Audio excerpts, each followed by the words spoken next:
there's not enough time for me to ask a question. So I'm going to bring Ben back, and we're going to keep you here because I'm hoping we've got some questions from the audience that we're going to field to all of our speakers tonight. So Ben, back to you.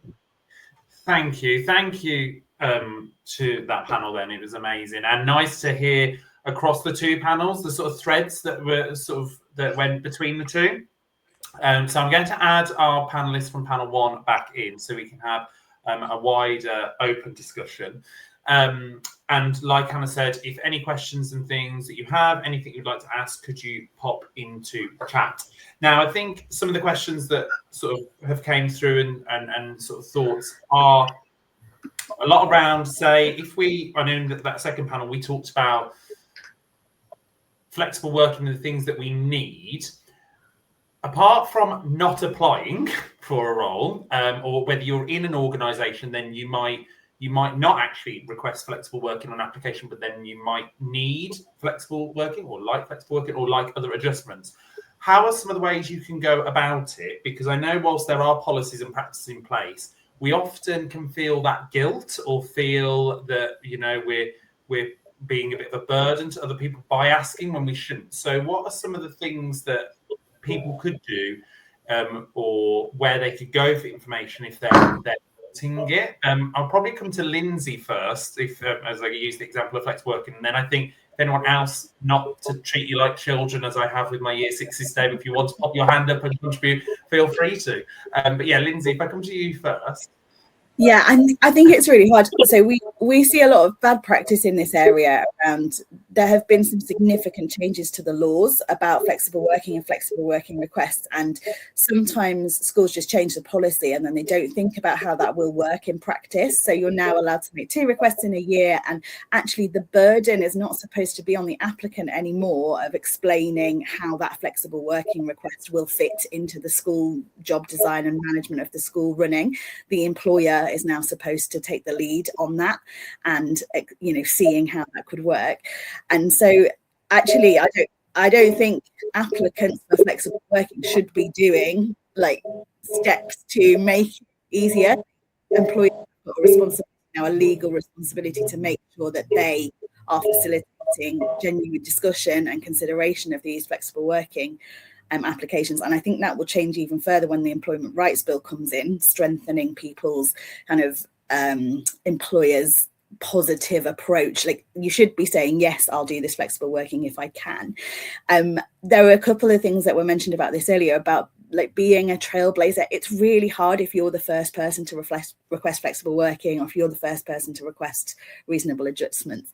And we've seen it work really well where people just kind of say that up front to the line manager. Look, I know no one's done this before. I know no one's asked for flexible working. I know no one's asked for shared parental leave. Like, I'm happy to kind of be a guinea pig here and work through this with you together and review it and see how it goes.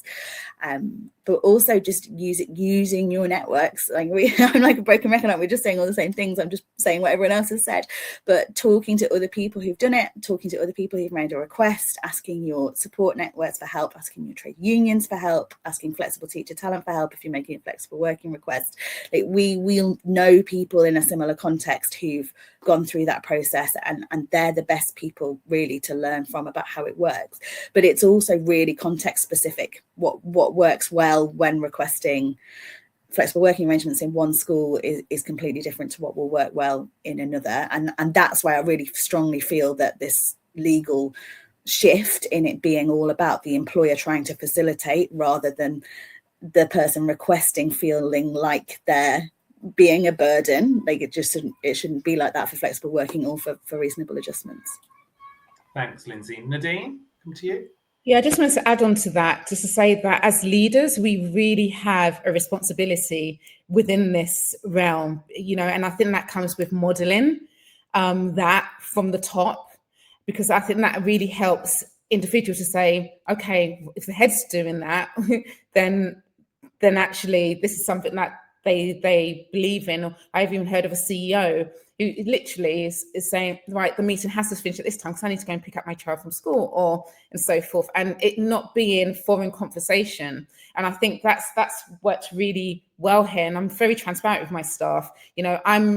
with all the hats that I wear, I'm also, which I don't talk about often, I'm also caring for my dad and I care for my mum, and they're in two different places. So before work, I go to my mum's, I have to check in with her, I have to give her food and so forth. And same with my dad, I've got to go on the weekends and check in on him and clean and all that kind of stuff.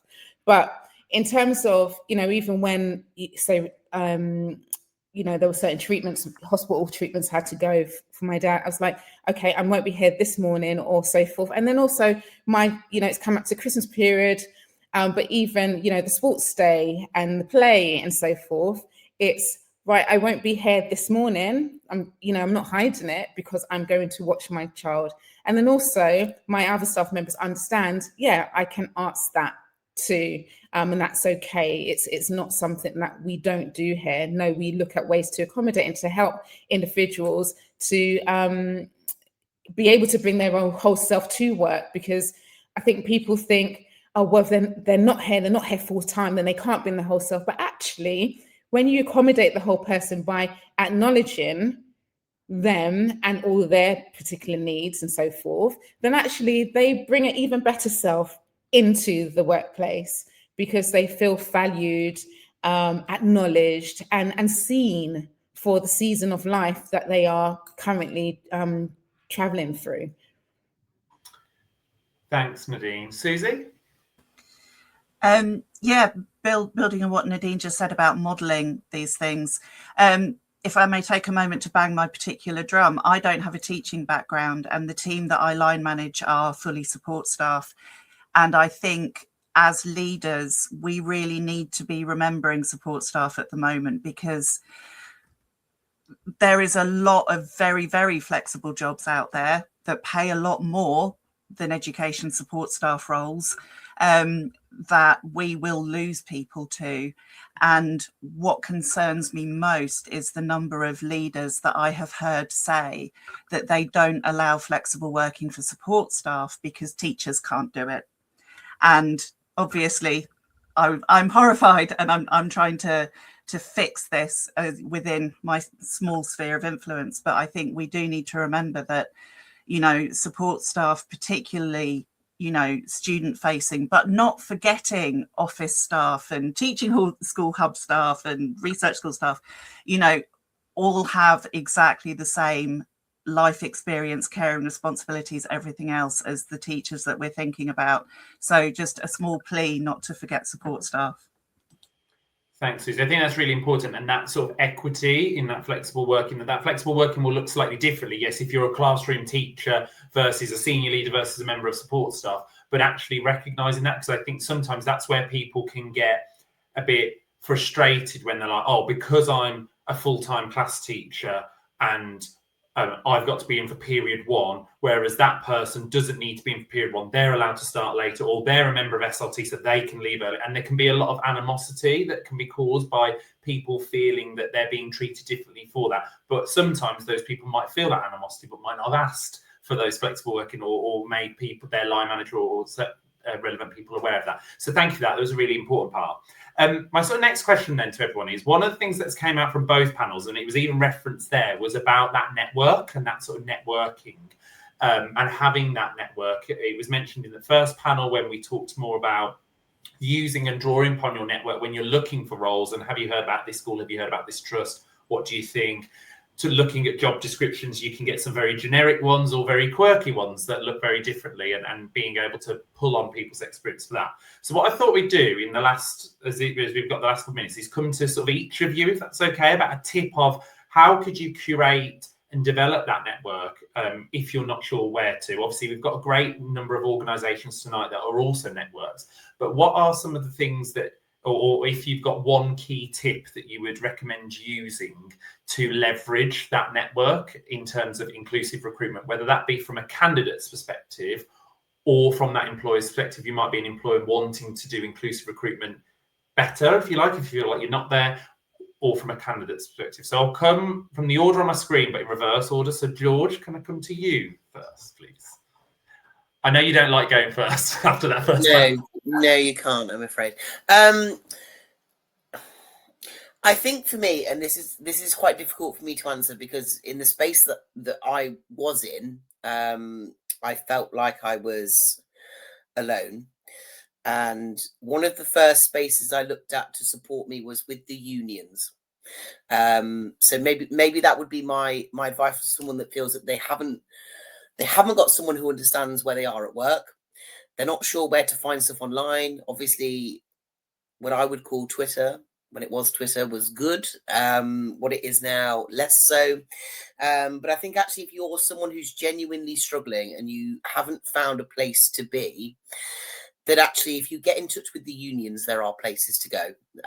So I will go first. But I think if you're genuinely feeling like there's nowhere else to go, the unions have some really great networks for people like us. Thank you, George. Uta? So yeah, I agree with George. I think the union is a great starting point. And I remember actually when I was NQT at the time, and I actually went on a residential to discuss behavior strategies during that first year. And I'm still in touch with the people I met during that training organized by the union. So definitely the union is a good starting point. I also agree with Twitter, because this is how I actually got in touch with Ben. So definitely Twitter. What I would also suggest in addition would be, if you're going into any kind of CPD outside of your school. So for example, if you're doing an NPQ, you will most likely, I know this was the case for me, be in touch with people who are sharing the same ambition, the same goal professionally, but they are not in your school most likely. So I think this is very useful because it helps you to kind of get a different kind of experience. I think when you are in your own school doing, professional development with people who are in the same position, it's kind of sometimes an echo chamber. Whereas if you get that opportunity to do a training with other participants, I think it will be very useful. So this would be the third tip that I would like to share. Thanks, Uta. Janoy? Hi. Last thing, I'll definitely say review who's potentially on the interview panel. I think it's important that different lenses are shared but also represented. And I think that what that does is that it offers a level of accountability for those who are being interviewed, but then also it gives you a varied perspective for different angles that you're looking for. Thanks, Janoy. Susie? I think in terms of kind of developing or leveraging a network, for me, for social media, LinkedIn is brilliant. Again, not a teacher, but I use it for the Teaching School Hub. But I find that people are incredibly receptive on LinkedIn. Drop a comment, repost something, and your algorithm will start giving you the feeds of people with similar interests and similar enthusiasms. And also sign up for any newsletter you can find, because it is amazing the opportunities you can find. There are free webinars, free CPD sessions, and you can slowly start to build a network that way if you don't have one kind of ready-made for yourself. That's great. Thanks, Susie. Lindsay? I'm going to be very cheeky and just do a tip and an action. So tip, those speaking about webinars and resources available, we're still part of this DFE program that's running until March, which offers free flexible working support for schools, and there's loads of webinars on there for different groups, different types of schools, and different times in life when you might need flexible working. They're still available, and the support's all free till March.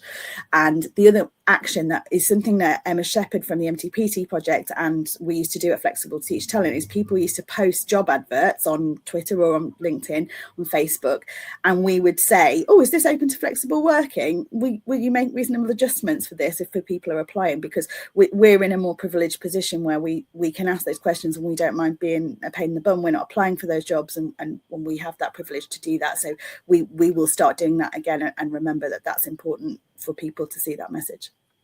Thank you, Lindsay. Nadine? Okay, I might cheat because I just say a couple. Right. Just in terms of PLN, which Hannah herself taught me, and I remember way back, you know, your professional learning network, and being able to really lean in towards that, and whether that's through you know, LinkedIn or so forth, it's really, really important to do that, and just follow people who look interesting and who kind of align with your values, or you like in terms of what they're saying or their reflections. And you think, oh, okay, you know, follow and see what they're doing. And then I think recognizing that networking is about a two-way. It's a two-way thing. So thinking about your skill set and what you feel your strengths are and what you're really good at, look for ways to. I'm not suggesting go and find more work on top of everything else you've got to do, but looking at ways that you can share resources or share ideas and so forth based on things that you feel are your strengths, and then you'll find that people naturally gravitate, and then you kind of find your people in that way. And then lastly, I would just say, just ask. If you know someone, just ask, what networks do you know of? Just ask, and I'm sure someone will be able to give you an answer, and you'll find that you'll find out so much more just by that one question. Thanks, Nadine. And last but by no means least, Yamina. I think we all know I love a good network. Here represented Chiltern Learning Trust, and Hannah's already mentioned the Racial Equity Networking Dinner is one way in which you can kind of lean into that network. But just thinking about affinity groups and, you know, sometimes finding those safe spaces. So I actually met Hannah through Women Ed, and that's how I got involved in Women Ed as a grassroots organisation, which then led me into like BAME Ed and then LGBT Ed and which then obviously, you know, that's how Belong in Effect, formerly known as Diverse Educators, came about. And I'm actually co-founder of South Asian Educators Network, and colleagues within Belong in Effect also lead like Pride and Progress, and thinking about those affinity groups, because there is so much out there that we can lean into as part of that support network of people who share our experiences, our lived experiences, and really thinking about how also from that intersectional lens, I think Belong in Effect and Aspiring Head, Black Teachers Connect, you know, there's Black Curriculum, there's so many networks out there that I could just signpost again and again. And we know on the Belong in Effect website, all of those kind of are listed and you can connect with them. But find that affinity group that really can share it, where you can share that kind of vulnerability openly and leverage those networks, because I wouldn't be here without it. And I say that quite honestly and openly. And through the network, I've had lots of coaching from Hannah, from lots of other colleagues who've then supported and uplifted me and create safe spaces. And I attended the last Aspiring Head Summit, and it was exceptional. And I learned so much, and I connected with so many new people. And it's finding those new people as well that's opened up a different kind of those different opportunities as well. So think about who those affinity groups are. Hannah, sorry. Hannah, and I want to add one. I think your point there, Yamina, about finding affinity groups. If you're the only person with your identity, you need a circle of people who share your lived experience. Mm-hmm. But to anyone who sits in a majority identity like me, so put yourself out of your comfort zone. Go to a conference where you're the only white person there, where you're the only straight person there. Like, that is how other people feel all the time. And actually, we need to go and find diverse candidates, and we need to grow our networks. If you're on Twitter, Facebook, LinkedIn, don't just follow people who look like you, who think like you. You need to consciously curate it and diversify it and make it a team commitment that the whole of the SLT, the whole of the governing body are growing the network around the school. It's not on one person. Thanks, Hannah. Thank you, everyone, for your time tonight. I know we've ran over slightly in terms of our panel discussion, but I think it was a really useful and important conversation linking into what we're about to present. So thank you so much. We really appreciate you giving up your time and your evenings to be with us. I'm going to hand over to Hannah now as we move on to our final part. So I'll just share the screen and then I will do just some a little bit of time. Yeah, and Janoy had to disappear. The tannoy was going in his school, otherwise he was going to sleep in his office. So he said to say goodbye.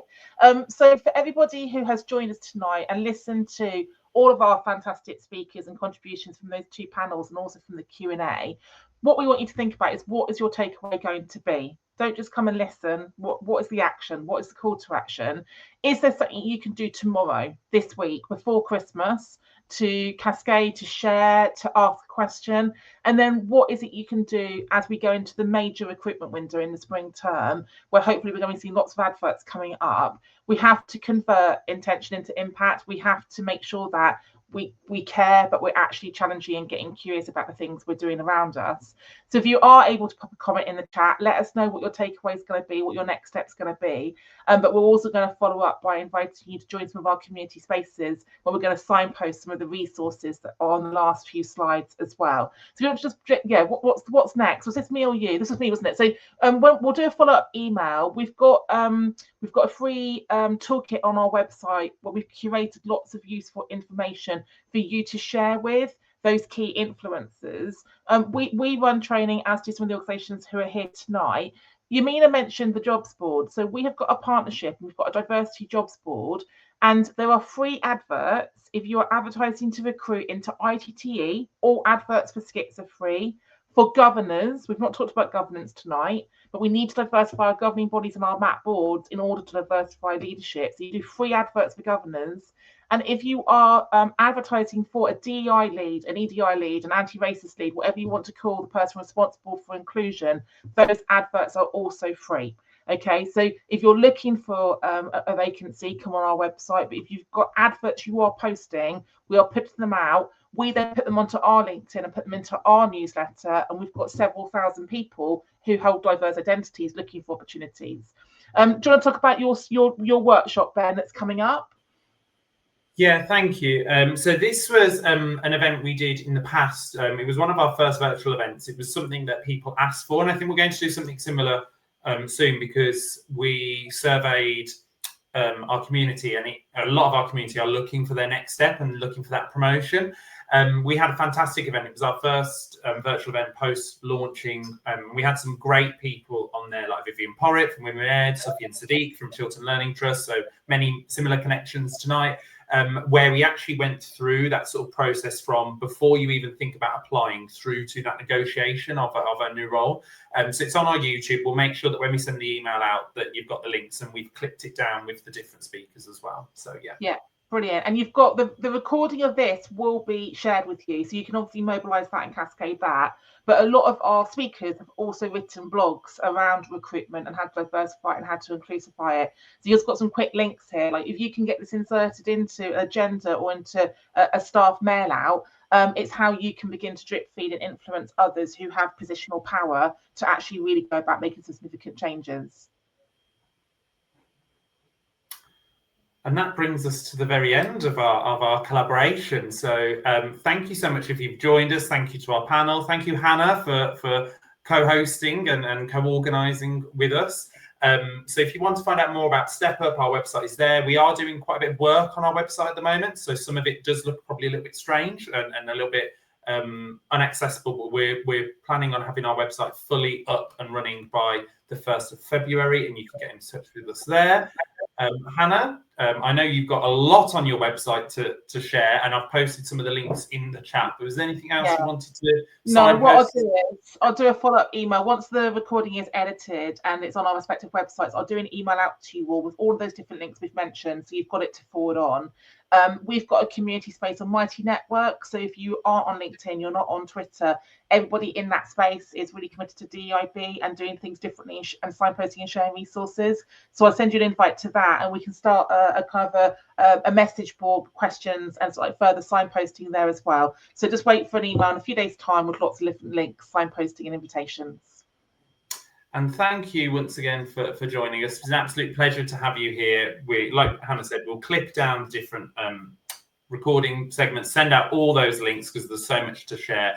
And as Hannah said, please do be part of that commitment and that conversation. It's great you're here, but it'd be even greater to share it with those who aren't and to get that that impact. Thank you once again. Have a lovely rest of your evening if you're watching live, and we hope to see you at another Belonging Effect event or Step Up event very soon. Thank you. Thanks, Ben. Thanks, everyone.